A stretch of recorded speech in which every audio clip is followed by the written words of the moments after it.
तो भाई साहब, स्वागत है आपका मेरे इस चैनल पर। और आज हम बात करने वाले हैं कि वर्चुअल मशीन के अंदर विंडोज़ 10 को कैसे इंस्टॉल करते हैं, या यूं कहें कि वर्चुअल मशीन कैसे बनाते हैं विंडोज़ 10 की।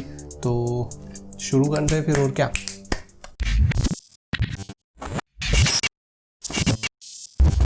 तो भाई साहब, लास्ट टाइम मैंने वर्चुअलाइजेशन के ऊपर वीडियो बनाई थी, जिसके अंदर मैंने बताया था कि वर्चुअल मशीन को बनाने के लिए कौन से सॉफ्टवेयर्स वगैरह लगते हैं, वर्चुअल मशीन होती क्या है, वगैरह वगैरह। तो अगर आपने वो वीडियो नहीं देखी और आप डायरेक्ट इस वीडियो पे आ गए हो तो पहले वो वीडियो देख लो। तो इस चैनल पर हम एथिकल हैकिंग सीख रहे हैं और ये 5वीं वीडियो है उस सीरीज़ की।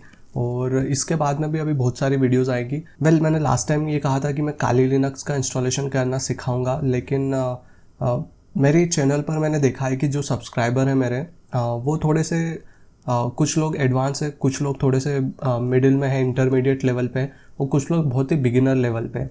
अब इसमें कोई प्रॉब्लम नहीं है, सभी बिगिनर लेवल पे होते हैं, पर उन्हें हार्डवेयर और नेटवर्किंग का बेसिक भी नहीं पता है। तो अगर मैं डायरेक्ट काली लिनक्स का इंस्टॉलेशन सिखा दूंगा तो उसके अंदर काफ़ी सारी कॉम्प्लिकेटेड चीज़ें होती है, और वो चीज़ें शायद मेरे ख्याल से उनसे बाउंस होके चले आए।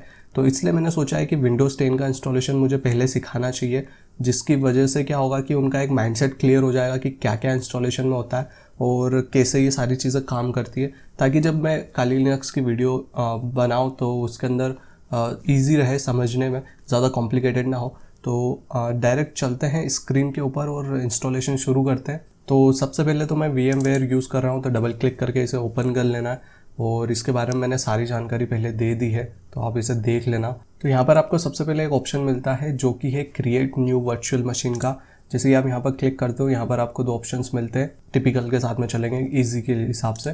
तो नेक्स्ट करते हैं। यहाँ पर ये पूछेगा कि इंस्टॉलेशन, जो भी आप इंस्टॉलेशन कर रहे हैं उसके ISO फाइल है क्या अभी आपके पास। तो आप चाहे तो यहाँ से भी दे सकते हैं, या फिर आप नीचे भी क्लिक कर सकते हैं कि मैं बाद में इंस्टॉल करूँगा। अभी जस्ट हमें एक मशीन क्रिएट कर रहे हैं, अभी हम इंस्टॉलेशन नहीं कर रहे हैं। इंस्टॉलेशन करने से पहले हमें एक मशीन बनानी पड़ेगी।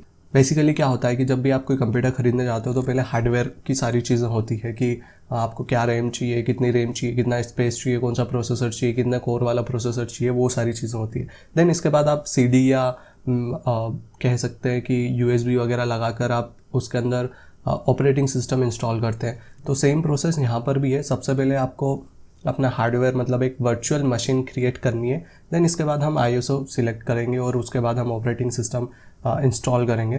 तो यहाँ पर मैं सेकंड ऑप्शन ही सिलेक्ट करता हूँ, देन नेक्स्ट कर देते हैं। यहाँ पर ये आपसे पूछता है कि आप कौन सा ऑपरेटिंग सिस्टम यूज़ कर रहे हो या इंस्टॉल करने वाले हो। तो यहाँ पर हम विंडोज़ 10 इंस्टॉल करने वाले हैं, जैसा कि बाई डिफ़ॉल्ट उसने ले लिया है। लेकिन अगर आपके पास में कुछ दूसरा भी है तो यहाँ पर पूरी लिस्ट है। आप और भी जो भी सर्वर वगैरह यूज़ कर रहे हैं, या अभी हम और भी आगे बहुत सारे ऑपरेटिंग सिस्टम इंस्टॉल करेंगे, तो वो यहाँ से आप सिलेक्ट कर सकते हो, जैसे 7, 8 या बाकी के जो भी पुराने XP वगैरह सारे मिल जाते हैं। तो यहाँ पर लिनक्स के सारे तो डिस्ट्रोज नहीं है क्योंकि वो बहुत ज़्यादा है, बट यहाँ से आप सिलेक्ट करके, हम इसके ऊपर बाद में बात करेंगे क्योंकि हम काली लिनक्स का इंस्टॉलेशन करेंगे तब। अभी जस्ट माइक्रोसॉफ्ट विंडोज़ पे सिलेक्ट करते हैं और 64 बिट का हम जो है माइक्रोसॉफ्ट विंडोज़ 10 इंस्टॉल करने वाले हैं। तो नेक्स्ट करते हैं यहाँ पर, और नाम वगैरह आपको कुछ भी देना है तो आप दे सकते हैं। मैं यहाँ पर इसे जस्ट Win 10 कर देता हूँ। एंड इसकी लोकेशन अगर आप चाहें तो इसे C में इंस्टॉल कर सकते हैं। मेरे पास SSD है मेरे कंप्यूटर में, तो मैं इसे C में ही इंस्टॉल करूँगा ताकि ये थोड़ा सा फास्ट चले, ना कि मैं अपनी हार्ड डिस्क में करूँगा क्योंकि फिर उसमें स्पीड स्लो हो जाती है, लोडिंग वगैरह और ये सारी चीज़ों में। नेक्स्ट यहाँ पर ये पूछता है कि अब आपको कितनी हार्ड डिस्क लेनी है। यहाँ पर हम हार्ड डिस्क के ऊपर आ गए, तो कितना स्पेस आप देना चाहते हैं। 60 GB मेरे ख्याल से ठीक रहेगा, बट अगर आप चाहें तो 50-40 भी कर सकते हैं अपने हिसाब से। मैक्सिमम 30 GB अगर आप मिनिमम आपको 30 GB तो रखना ही है। उसके बाद आप फिर जो भी आप काम कर रहे हो, जो भी इंस्टॉलेशन कर रहे हो, या अगर सॉफ्टवेयर वगैरह आप उसके अंदर डाल रहे हो, तो उसके हिसाब से फिर आपको स्पेस रखना पड़ेगा। बाद में भी आप चेंज कर सकते हो, कोई टेंशन वाली बात नहीं है। तो मैं अभी 60 के साथ में करता हूँ। यहाँ पर अब 2 ऑप्शन नीचे दे रखे हैं कि आप सिंगल फाइल स्टोर करना चाहते हैं, जो भी आप वर्चुअल डिस्क बना रहे हैं उसको एक सिंगल फाइल में करना चाहते हैं, या अलग अलग स्प्लिट करना चाहते हैं। तो मैं जस्ट सिंगल पे क्लिक कर देता हूँ, ज़्यादा माथापच्ची नहीं होती इसके अंदर। मैं इसे और अभी आगे एक्सप्लेन कर दूँगा। बस यहाँ पर ही आप अपने सिस्टम की कॉन्फ़िगरेशन देख सकते हैं कि आप इसके अंदर क्या क्या कितनी हार्ड डिस्क, कितनी मेमोरी वगैरह यूज़ करने वाले हैं। तो यहाँ पर आप कस्टमाइज़ पे क्लिक करके मेमोरी वगैरह सेट कर सकते हैं। पता नहीं मेरा माउस थोड़ा सा ख़राब चल रहा है, 2048 MB मतलब 2 GB जो है वो इसे अलॉट हो चुकी है। आप चाहें तो इसे यहाँ पर बढ़ा भी सकते हैं। तो मेरे पास 8 GB रैम है और 8 GB रैम की जो हाफ है मतलब 4 GB, तो 4 GB से कम ही रखना है आपको, कंप्लीट 4 GB बिल्कुल हाफ नहीं देना है। आप चाहें तो इसे जैसे कि इन्होंने कहा है कि रिकमेंड जो है वो 2 GB है, तो आप 2 GB फिक्स कर सकते हो, कोई प्रॉब्लम नहीं है। लेकिन आप मैक्सिमम 6 जितना है उतना भी दे सकते हैं, पर यहाँ पर अभी मैं जस्ट 2 GB दूंगा, हाफ से ज़्यादा नहीं देना है कभी भी, ये थोड़ा सा ध्यान रखें। इसे हम बाद में एक्सप्लेन करता हूँ मैं। तो 2 GB हो गया। प्रोसेसर कितना देना है आप, जैसा कि मैंने बताया था, आप यहाँ पर भी एडिट कर सकते हो, इवन बाद में जब इंस्टॉलेशन हो जाता है उसके बाद में भी आप एडिट कर सकते हो। तो प्रोसेसर वगैरह कितने देना है आप यहाँ से सिलेक्ट कर सकते हो। मैंने कहा था 2 बहुत ज़्यादा है, मतलब 2 मिनिमम बढ़िया है, तो मैंने 2 सिलेक्ट कर रखे हैं, ज़्यादा नहीं। जो न्यू CD DVD का ऑप्शन है, यहाँ से हमें ISO फाइल डिटेक्ट करनी है। तो यहाँ पर आपको इंस्टॉलेशन के लिए ISO फाइल लगती है, जो कि आप विंडोज़ के वेबसाइट से डाउनलोड कर सकते हैं, और जो भी ऑपरेटिंग सिस्टम आपको लगता है वो डाउनलोड कर सकते हैं। मेरे पास ऑलरेडी डाउनलोडेड है क्योंकि वो 4 से 5 GB का, और मेरे पास यहाँ पर इंटरनेट इतना नहीं है कि मैं आपको लाइव डाउनलोड करके दिखाऊँ, और उससे टाइम भी बहुत ज़्यादा वेस्ट होता है, तो इसलिए मैंने ऑलरेडी डाउनलोड कर रखा है। मैं सारे लिंक्स जो है वो डिस्क्रिप्शन में दे दूँगा। आपको परचेस करना है या नहीं वो आपके ऊपर है, बट जो भी ISO फाइल है वो आपको डाउनलोड तो करनी पड़ेगी, आप किसी से ले भी सकते। तो आपको जस्ट ब्राउज पे क्लिक करना है और सिलेक्ट करना है जो भी आपने ISO फाइल जहाँ कहीं भी रखी हुई हो। इसके अंदर सारी सेटिंग्स हमारी हो चुकी है, इसके अंदर और भी कुछ करने की ज़रूरत नहीं है, बाकी सारी चीज़ें ऑटो डिटेक्ट कर लेता है, आपको अलग से इन्हें बताने की ज़रूरत नहीं है, बस जस्ट यही मेन चीज़ें होती है। एंड इसके बाद आप इंस्टॉलेशन कंप्लीट कर सकते हो। बाकी अगर कभी भी कुछ और अलग से सेटिंग्स लगेगी तो हम इसके अंदर चेंज कर सकते हैं बाद में। तो जस्ट आपको इसे क्लोज कर देना है यहाँ पर एंड फिनिश पे क्लिक कर देना है, और आपकी जो वर्चुअल मशीन है वो लाइब्रेरी के अंदर दिख जाएगी। यहाँ पर आप इसे पावर ऑन कर सकते हैं। पावर ऑन का मतलब वही कि आप इसे इलेक्ट्रिसिटी दे सकते हैं, एंड इसके बाद ये चालू हो जाएगी इंस्टॉलेशन। दूसरा यहाँ पर जो एडिट का ऑप्शन दे रखा है, एडिट का मतलब है कि वही जो भी आपने अभी हार्डवेयर दिया है इसे अगर आप चेंज करना चाहते हैं, आप इसके अंदर हार्ड डिस्क वगैरह चेंज करना चाहते हैं, रैम या प्रोसेसर वगैरह चेंज करना चाहते हैं, तो आप यहाँ पर जस्ट एडिट के ऊपर क्लिक करके उसे चेंज कर सकते हैं। तो जैसे ये की मांगता है तो आपको इसे अंदर क्लिक करके कुछ भी बटन दबा देना है ताकि वो इंस्टॉलेशन हो जाए। ठीक है, जैसे ही आप ये बाहर आता है तो आप इसे फुल स्क्रीन कर लीजिएगा। आप चाहें तो इसे ये जो बार है जो ऊपर से नीचे आती रहती है, कमांड बार जिसे कहते हैं, आप इसे पिन कर सकते हैं या अनपिन कर सकते हैं। अनपिन कर देंगे तो ये चली जाएगी, वापस नहीं आएगी। अगर आपको वो बार वापस चाहिए तो कंट्रोल अल्टर दबाएंगे तो ये वापस आ जाएगी। ठीक है, तो इस तरह से आपको इसे कंट्रोल करना है। एंड अब हम इंस्टॉलेशन करेंगे। तो जैसे ही इंस्टॉलेशन के लिए यहाँ पर आता है तो सबसे पहले ये लैंग्वेज वगैरह का पूछता है। अगर आप वर्चुअल मशीन चला रहे हैं तो आपको अपनी रियल डिटेल्स नहीं देनी है। सबसे पहले तो ये एक रूल है, ठीक है। आप कुछ भी कहीं पर भी कोई सी भी वर्चुअल मशीन क्रिएट कर रहे हैं, अगर आप उसका यूज़ हैकिंग के लिए कर रहे हैं तो आपको अपनी पर्सनल डिटेल्स कभी नहीं देनी है। हो सकता है कि आप कभी कोई ऐसा टूल डाउनलोड करो जिसके अंदर ऐसे वायरस हो जो आपकी पर्सनल डिटेल्स वगैरह लेकर जा रहे हो या किसी को सेंड कर रहे हो, तो वर्चुअल मशीन के अंदर हम कभी भी ऐसी चीज़ें नहीं करेंगे। ये पहली स्टेप है एनोनिमस होने की। तो हम यहाँ पर क्या करेंगे कि यहाँ पर जो भी ये बाय डिफ़ॉल्ट है हम इसी का सिलेक्ट करेंगे, नेक्स्ट करेंगे। तो यहाँ पर आपको जस्ट इंस्टॉल नाउ पे क्लिक करना है एंड वेट करना है, ये ऑटोमेटिकली इंस्टॉलेशन चालू कर देगा। एंड ये यहाँ पर आपसे सारी चीज़ें पूछेगा कि की वगैरह है या नहीं है। अभी फ़िलहाल मैं स्किप कर रहा हूँ, वैसे भी हो सकता है कि मुझे 10 बार इसे अभी हटाना पड़े और वापस करना पड़े। तो अभी जस्ट यहाँ पर 2 ऑप्शन आते हैं, एक अपग्रेड का आता है और एक कस्टम इंस्टॉल का आता है। यहाँ पर मैं थोड़ा सा इसे समझा देता हूँ। जो अपग्रेड का आता है ये तब आता है कि जब आप अपने सिस्टम को अपग्रेड कर रहे हो, जैसे कि लाइक विंडोज़ 7 से आप 8 पे जा रहे हो, या विंडोज़ 8 से 10 पे जा रहे हो, या 10 की कोई नई अपडेट है ये जिसकी आपने ISO फाइल डाउनलोड की है। तो ये क्या करता है कि अगर आप अपग्रेड से जाओगे तो ये जो भी आपकी पुरानी फाइल्स है उन्हें सेपरेट फोल्डर में रखेगा जिसका नाम होता है windows.old। ठीक है, उस फोल्डर के अंदर ये सारी आपकी जो भी पर्सनल फाइल्स हैं या आपने डेस्कटॉप पे कुछ रख रखा है, मतलब जो सी के अंदर होता है, सी वाली जो ड्राइव होती है, जो विंडोज़ वाली जो क्या कह सकते हैं, जो ऑपरेटिंग सिस्टम वाली जो आपकी ड्राइव होती है, उसका जो भी डेटा है वो सारा इसके अंदर अलग से ये रखता है। लेकिन अगर आप कस्टम इंस्टॉल पे जाते हैं तो कस्टम इंस्टॉल में आपको पार्टीशन वगैरह बनाने का मौका मिलता है, प्लस आप सिलेक्ट कर सकते हैं अपनी ड्राइव को कि किस ड्राइव के अंदर आपको इंस्टॉल करना है अपना ऑपरेटिंग सिस्टम।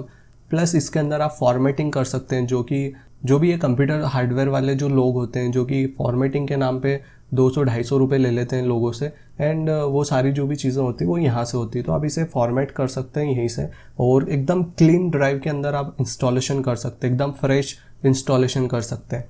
तो कस्टम का ऑप्शन जो होता है, पहले तो इसे, ये तो अनअलोकेट है। अनअलोकेट का मतलब है कि ये जस्ट स्पेस है, लेकिन ये ड्राइव में नहीं कन्वर्ट हुआ है, ये जस्ट एक स्पेस है, हार्ड ड्राइव है, लेकिन ये एक ड्राइव नहीं बना है, जो कि आप देखते हो ना Windows local disk C, local disk D वगैरह, ये सारी चीज़ें। तो अगर आप इसे देना चाहें, इसे ड्राइव बनाना है, तो आप यहाँ पर फिक्स कर सकते हैं कि कितना अमाउंट आप इसके अंदर देना चाहते हैं, 50 GB, 40 GB, एक ड्राइव आप कितने GB की बनाना चाहते हैं। वेल देखो, मुझे ज़्यादा कुछ खास यूज़ करना नहीं है इसका, तो मैं जस्ट यहाँ पर सिंगल ड्राइव बना रहा हूँ। लेकिन अगर आप मल्टीपल ड्राइव्स क्रिएट करना चाहते हैं, यहाँ पर आप क्या कर सकते हैं कि जो भी जितनी भी साइज़ की आपको ड्राइव्स बनानी है, उसे आप MB में कैलकुलेट करके यहाँ पर पुट करके आप अप्लाई कर सकते हैं। जैसे कि 1024 MB जो होता है, उसका मतलब होता है 1 GB, ठीक है। तो आपको उस हिसाब से आपको कन्वर्ट करना पड़ेगा। तो मुझे तो लाइक अभी पार्टीशन वगैरह नहीं चाहिए, जस्ट मैं सिंगल ड्राइव पर ही सारी चीज़ें इंस्टॉल करूँगा। तो ये जो 2-4 इसने अलग से बनाए हैं, ये MB के अंदर है, और ये बाय डिफ़ॉल्ट बन जाते हैं सिस्टम के हिसाब से। सिस्टम को ज़रूरी होता है इतना सब, जो भी ये रिकवरी वगैरह है, जो भी चीज़ें बन गई है। आपके पास ऑलरेडी अगर इस ड्राइव में कुछ इंस्टॉलेशन है, पुराना C ड्राइव है अगर आपकी, तो इसे आप यहाँ से फॉर्मेट करके नेक्स्ट कर सकते हो। ऑलरेडी ये अभी फॉर्मेटेड है, तो हम इसे नेक्स्ट कर देते हैं। लेकिन अगर आपने एक सिंगल ड्राइव बना ली, लेकिन अब आपको ऐसा लग रहा है कि नहीं, मुझे एक और ड्राइव चाहिए, एक और पार्टीशन चाहिए, तो फिर आप इसे डिलीट कर सकते हैं। तो इससे क्या होगा कि अनअलोकेट हो जाएगी, फिर से आप इसे अलोकेट कर सकते हैं, और उसके अंदर आप पार्टीशन क्रिएट कर सकते हैं 30 GB, जो भी आपको, जिस भी रेशियो में आपको पार्टीशन चाहिए उतने में। तो मैं यहाँ पर इसे नेक्स्ट कर रहा हूँ, एंड ये सारी चीज़ें जो भी है इंस्टॉल करने लग जाएगा। और जब तक ये इंस्टॉल हो रहा है, मैं आपको कुछ दिखाता हूँ। इसे मैं फास्ट फॉरवर्ड कर देता हूँ फ़िलहाल, और तब तक कुछ देख लो। मेरा जो भी ब्रेसलेट था मैं पहनता था, ये टूट चुका है। तो मेरे पास एक रिंग है और मेरा टूटा हुआ ब्रेसलेट, और कुछ नहीं। तो इसे मैं वैसे रखता हूँ, एंड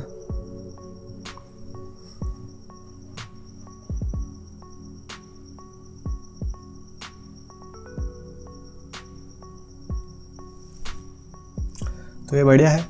इस तरह की चीज़ें थोड़ा बहुत काम करना अच्छा लगता है। तो आई होप आपको अच्छा लगा होगा। अगर अच्छा लगा तो कमेंट सेक्शन में बता देना। मैं इसे फास्ट फॉरवर्ड कर देता हूँ, थोड़ा सा इसे टाइम लगेगा। तो जैसे इसका इंस्टॉलेशन प्रोसेस कंप्लीट होगा, ये रीबूट होता है, एंड उसके बाद ये खुद सारी सेटिंग्स वगैरह सेटअप करता है, जो भी आपका ऑपरेटिंग सिस्टम है। आप चाहें तो उसके, जब तक ये हो रहा है, आप उसके बाद बाहर भी आ सकते हैं, सारी चीज़ें चेकआउट कर सकते हैं वगैरह वगैरह। तो इस तरह से ये चीज़ें काम करती है। तो आप यहाँ से वापस इस तरह से बार बार अंदर बाहर हो सकते हैं, एंड इसे लोड होने देते हैं, कंप्लीट होने देते हैं। थोड़ा सा टाइम लगता है इसे होने में, एंड इस दौरान ये 2-3 बार रिबूट होता है, एंड फिर वो सारी सेटिंग्स ऑटोमेटिकली सेटअप करता है। तो ये थोड़ा सा बेसिक आपको आना चाहिए। तो अगर आपको थोड़ा बहुत हार्डवेयर वगैरह का नॉलेज होता तो ये काफ़ी अच्छा लगता, बट अगर आपको नहीं है तो कोई प्रॉब्लम नहीं है, मैं थोड़ा बहुत तो आपको दे ही दूँगा। बाकी आप टेलीग्राम चैनल जो है, प्लीज़ उसे ज्वाइन कर लीजिएगा। उसके अंदर काफ़ी सारी चीज़ें आपको सीखने को मिल जाएगी। उसके अंदर मैं काफ़ी सारे ऐसे हार्डवेयर वगैरह के जो कोर्सेज़ हैं वो मैं डाल दूँगा उसके ऊपर, तो प्लीज़ ज्वाइन कर लेना। तो यहाँ पर एक की मांग रहा है थोड़ा सा, तो इसे मैं अभी फ़िलहाल नहीं दूंगा, क्योंकि हमें बार बार मुझे तो लगता है ये बार बार इंस्टॉलेशन करना पड़ता है। तो अभी मैं जस्ट एक्सप्रेस सेटिंग्स यहाँ पर सिलेक्ट करता हूँ, एंड जस्ट वेट करते हैं। यहाँ पर ये थोड़ा सा मुझे पता नहीं, स्वेटिंग हो रही है बहुत ज़्यादा ही, तो जस्ट वेट करो।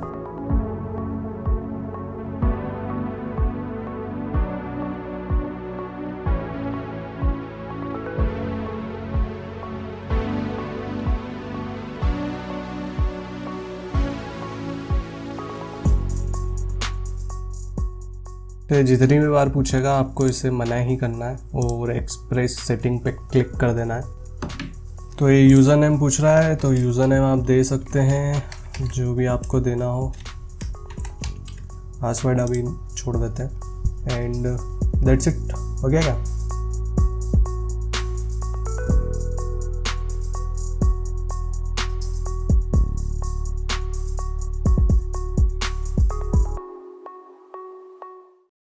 मेरा सॉल्व करने से बस जस्ट थोड़ी सी चीज़ें बची थी। तो ये इस तरह से इंस्टॉल हो चुका है एंड मेरे ख्याल से ये हमारा काम हो चुका है। अगर आप इसे चेंज करना चाहते हैं डिस्प्ले सेटिंग्स, तो आप राइट क्लिक करके डिस्प्ले वगैरह पे जाके यहाँ पर सेटिंग्स कर सकते हैं, एडवांस डिस्प्ले सेटिंग, और यहाँ पर जो भी आपका मॉनिटर का रेशियो है आप उसे सिलेक्ट कर सकते हैं। वेल मैं तो भूल चुका हूँ, बट एक बार ट्राई करके देख लो। ओ, ये नहीं चाहिए भाई, यहाँ पर रिवर्ट पे क्लिक करना है। तो मेरे ख्याल से दैट्स इट, यही है। और इसके अंदर आप सेम सारी चीज़ें वैसी ही चलेगी जैसे उसके अंदर चलती थी, सेम इसके अंदर भी आपका जो लोकल डिस्क सी है ये वही काम करेगा, वैसे ही सब कुछ काम करेगा। आपको पता भी नहीं चलेगा कि आप वर्चुअल मशीन चला रहे हैं। और अगर आपको बाहर आना है तो या तो आप इसके ऊपर सीधे से इस तरफ से लेके चले जाएँ कर्सर को, या फिर कंट्रोल अल्टर दबा दें तो ये ऑटोमेटिकली नीचे आ जाएगा। एंड इसके बाद आप इसे मिनिमाइज़ कर सकते हैं, मैक्सिमाइज़ कर सकते हैं, या क्लोज़ कर सकते हैं। इस तरह से आप चेंज कर सकते हैं अपने दोनों फिज़िकल मशीन और वर्चुअल मशीन के अंदर। एक और चीज़ जो कि पेन ड्राइव का रहता है, तो जब भी आपको पेन ड्राइव सॉफ्टवेयर वगैरह इसके अंदर डालने हैं तो आप अपनी पेन ड्राइव वगैरह में कॉपी कर सकते हैं अपनी फ़िज़िकल मशीन से। एंड इसके अंदर अगर आपको डालने हैं तो आप क्या करें कि जब वर्चुअल मशीन ऑन रहे तो आप इसके अंदर पेन ड्राइव लगाएं, तो वो ऑप्शन पूछेगा। वेल मेरे पास कोई पेन ड्राइव है क्या, पता नहीं कहाँ कचरे में पड़ी होगी। तो मेरे पास एक पेन ड्राइव है, मैं आपको लगा के दिखा देता हूँ। जैसे ही आप पेन ड्राइव लगाते हैं तो इस तरह से पूछ लेता है कि आपको इसे होस्ट से कनेक्ट करना है या वर्चुअल मशीन से कनेक्ट करना है। तो जैसे मुझे वर्चुअल मशीन से कनेक्ट करना है, विंडोज़ 10 से कनेक्ट करना है।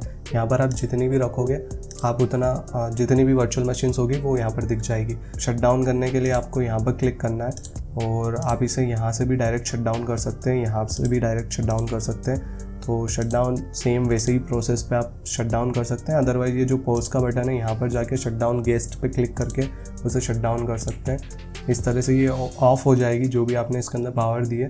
एंड दैट्स इट, आप इसे बंद कर सकते हैं, यहाँ से क्लोज़ कर सकते हैं। तो इस तरह से ये बंद हो जाएगी। तो दैट्स इट, आज के लिए बस इतना ही है। और अगर आपको कुछ भी पूछना है अगर इस इंस्टॉलेशन के बारे में, या कुछ डाउट है, अगर आपको कुछ प्रॉब्लम्स आ रही हैं तो आप कमेंट सेक्शन में लिख के पूछ सकते हैं। अदरवाइज़ आप इंस्टाग्राम या टेलीग्राम चैनल ज्वाइन कर लीजिए, उसके अंदर मैं कोर्सेज़ वगैरह बताते रहता हूँ। इंस्टाग्राम पर नहीं, इंस्टाग्राम पर आप अगर पर्सनली कुछ पूछना चाहते हैं तो वहाँ से आप पूछ सकते हैं। टेलीग्राम चैनल पर मैं बहुत सारी चीज़ें कोर्सेज़ वगैरह अपलोड करते रहता हूँ, तो वो भी आप चेकआउट कर लीजिए, फटाफट ज्वाइन कर लीजिए। नेक्स्ट वीडियो जो आएगी वो खाली लिनक्स के ऊपर होगी, और उसी के बारे में मैं सारी चीज़ें बताऊँगा उसके अंदर। तो इतना सपोर्ट करने के लिए, इतना प्यार देने के लिए बहुत बहुत धन्यवाद। नई वीडियो में मिलते हैं, बाय।